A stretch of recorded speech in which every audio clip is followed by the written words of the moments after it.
வணக்கம். நான் ஸ்ரீரங்கம் ரவி உங்களோட பேசிகிட்ருக்கேன். இது மே மாத பலன் நிகழ்ச்சி.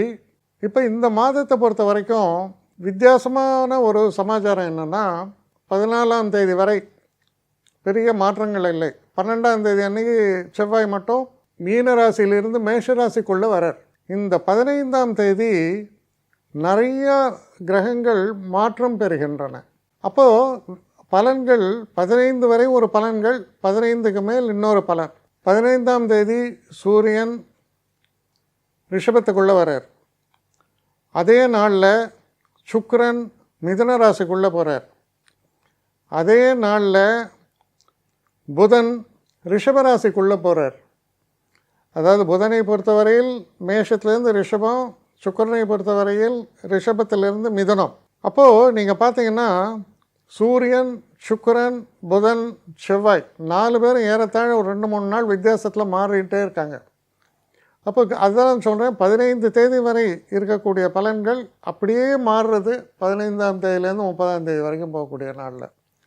ஸோ இரு பகுதிகளாக இருப்பதால் நான் ஒவ்வொரு ராசிக்கும் சொல்லக்கூடிய அந்த பலன்லேயும் இரு பகுதிகளாக இதை நான் பிரித்து சொல்கிறேன். மேஷராசி.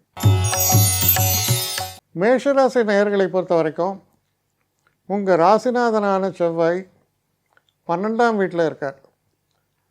12ஆம் வீடு அப்படின்னு சொன்னாலே ஒரு நிம்மதி இல்லை, படுத்தா தூக்கம் இல்லை, உடலில் ஆரோக்கியத்தில் சரியில்லை, தேவையில்லாத செலவுகள் வருது, தேவையில்லாத பிரச்சனைகள்லாம் வீட்டு வாசலை தட்டுறது, இந்த மாதிரி இருக்கும். என்ன காரணம்? செவ்வாயும் சனியும் சேர்க்கை 12ஆம் வீட்டில். இந்த மாதிரியான ஒரு கண்டிஷன்ஸு போயிட்டுருக்கும்போது உங்கள் ராசிக்குள்ளே இருக்கிற கிரகங்கள் யாருன்னு பார்த்தீங்கன்னா புதன் இருக்கார், சூரியன் இருக்கார். சூரியன் இருப்பது நல்லது தான், இல்லைன்னு சொல்ல. இருந்தால் கூட அந்த சூரியன் உச்சமாக உங்கள் ராசிக்குள்ளே இருக்கும்போது உடல் உஷ்ணாதிக்க நோய்கள் வருவதற்கான வாய்ப்பு உண்டு. எல்லாருக்கும் வரணும்னு அவசியம் இல்லை, கொஞ்சம் கவனமாக இருங்க. ஆனால் சூரியனும் புதனும் சேர்ந்தால் அது ஒரு நல்ல ஒரு ஷார்ப்னஸ் கொடுக்கும். இன்டெலிஜென்ஸு, ஷார்ப்னஸ்ஸு, மைண்டில் ஆக்டிவாக இருக்கிறது, எந்த ஒரு விஷயத்தையும் அனலைஸ் பண்ணுறது, இந்த மாதிரியான எபிலிட்டிஸ் எல்லாம் கொடுக்கறது அது ரொம்ப ரொம்ப நல்ல விஷயம். 2ஆம் வீட்டுக்கு அதிபதியான சுக்கிரன் 2லே இருப்பது ஃபினான்ஸுக்கு ரொம்ப நல்லது. குடும்பத்தில் ரொம்ப சந்தோஷங்கள் அதெல்லாம் உங்களுக்கு நிறைத்து தருகிறது. ஸோ இப்படி இருக்கக்கூடிய இந்த காலகட்டத்தில் 3ஆம் வீட்டில் இருக்கக்கூடிய குரு 10ஆம் வீட்டை பார்ப்பதால் தொழிலில் நிறைய விஷயங்கள் நடக்கும். ஆனாலும் அது உங்களுக்கு சாதகமான ஒரு தன்மையை சொல்கிறத தவிர பாதகமாக எதுவுமே இல்லை.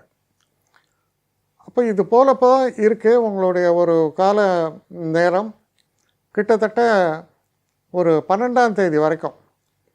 இந்த 12ஆம் தேதிக்கு அப்புறம் என்ன ஆகுதுன்னா, செவ்வாய் சனிகிட்டேருந்து பிரிஞ்சு மேஷத்துக்குள்ளே வரார். இது உலகத்துக்கே க்ஷேமம், ஒவ்வொருத்தருக்கும் ஒரு விதத்தில் க்ஷேமம். ஏன்னா சனி செவ்வாயுடைய ஒரு காம்பினேஷன் ஒரு பேட்டில் ஃபீல்டுன்னு பேர். ஸோ அப்போ என்ன நடக்குது? அப்படி பிரிஞ்சு வர்றதுனால உங்களுடைய பிரச்சனைகள்லாம், பெரிய அளவு பிரச்சனைகள்லாம் முடிவுக்கு வர தொடங்கும். முடிவுக்கு வந்துடும் சொல்ல, இதுதான் தொடக்கம். சூரியன் 15ஆம் தேதி அன்றைக்கி சூரியன் ரிஷபத்துக்குள்ளே போகிறார். அவர் வாழை பிடிச்சிட்டே புதனும் போயிடுறார் ரிஷபத்துக்குள்ளே. அதே நேரத்தில் ரிஷபத்தில் இருக்கும் சுக்கிரன் மிதுனத்துக்குள் போயிடுறார். இந்த விஷயம் உங்களுக்கு எப்படி நன்மையை பயக்கும்னா, நிறைய மாற்றங்கள், முக்கியமாக குடும்ப சம்மந்தப்பட்ட விஷயங்கள் எல்லாம் ரொம்ப நல்லது. உங்களுடைய பேச்சு எடுபடும், ரொம்ப திறமையாக செயல்பாடுகள் அமையும். ஃபைனான்ஸை பொறுத்த வரைக்கும் நிச்சயமாக அது ஹெல்ப்ஃபுல். ஏன் ஹெல்ப்ஃபுல்னு சொன்னால், சுக்கிரனும் புதனும் பரிவர்த்தனை யோகம். அதாவது மிதுனத்தில் சுக்கிரன் அவருடைய, அதாவது புதன் அந்த வீட்டுக்கு அதிபதியானவர் சுக்கிரனுடைய ரிஷபத்தில் வர்றார். பரிவர்த்தனை யோகம் நல்லது. 3ஆம் இடத்தில் 2 பெரிய சுபர்கள், ஒருத்தர் குரு, இன்னொருத்தர் சுக்கிரன். அப்படி இருப்பதால் 9ஆம் வீட்டை பார்ப்பதால் பல சுபகாரியங்கள், பேச்சுவார்த்தைகள் நடக்கும், நல்லபடியாக நிறைவேறத்துக்கான ஒரு சூழ்நிலைகள் ஏற்படும். வீட்டில் இப்போ கொஞ்சம் பெரியவங்களுக்கு உடம்பு சரியில்லாமல் இருந்தால் அது சரியாகுது. வெளிநாட்டு பயணத்துக்காக நீங்கள் முயற்சி பண்ணும்போது அந்த பயணங்களுக்கான ஒரு ஆரம்ப கட்டம் தொடங்குகிறது. நீங்கள் செல்கிற எந்த ஒரு விஷயத்தை நீங்கள் கையில் எடுத்தாலும் அது சுபமாக முடியக்கூடிய ஒரு தன்மையை பற்றி பேசுகிறது. நீங்கள் செய்யக்கூடிய தொழிலையும் நல்ல மேம்பாடுகள் ஏற்படும், ஆரோக்கியம் பெற்றாருது. இப்படி பலவிதமான நன்மைகளை தருவதால் 7.5 சனி நடந்தாலும் கூட, சின்ன சின்ன தடைகள் இருந்தாலும் கூட, நடக்கக்கூடிய நன்மைகள் சாலச் சிறந்ததாக இருப்பதால் 15 தேதிக்கு மேல் வாழ்க்கையில் நல்ல முன்னேற்றத்தை காணக்கூடிய ஒரு தன்மையை பற்றி பேசுகிறது இந்த மாதம் உங்களை பொறுத்தவரையில். அதனால் ஆரம்பத்தில் கொஞ்சம் ட்ரபிள் இருந்தால் கூட ஒரு 2 வீக்ஸுக்கு அப்புறம் ரொம்ப ரம்மியமான காலம் தொடக்கம், நல்ல வெற்றி வாய்ப்புகள் உங்களுக்கு ஏற்படுறதுக்கான ஒரு தொடக்கமாக அமையும். என்னை காண்டாக்ட் பண்ணணுன்னு நினைக்கிறவங்க srirangam.ravi1@gmail.comன்ற ஒரு முகவரிக்கு உங்களுடைய இதை அனுப்புங்க. கட்டணம் உண்டு, அதோடைய விவரங்களை நான் உங்களுக்கு அனுப்புகிறேன். ஆனால் நான் இன்றைக்கி மேல் அம்சம் இன்னும் பதில் வரலையே அப்படின்னு வருத்தப்படாதீங்க. ஏன்னா எனக்கு கொஞ்சம் பெண்டிங்கில் இருக்குது. ஒரு நாளைக்கு எவ்வளோ பேரை நான் பார்க்க முடியும்? 3 பேர் 4 பேர் மேலே என்னாலையும் பார்க்க முடியாது. ஆனால் நிறைய பேர் ஆசைப்பட்றாங்க.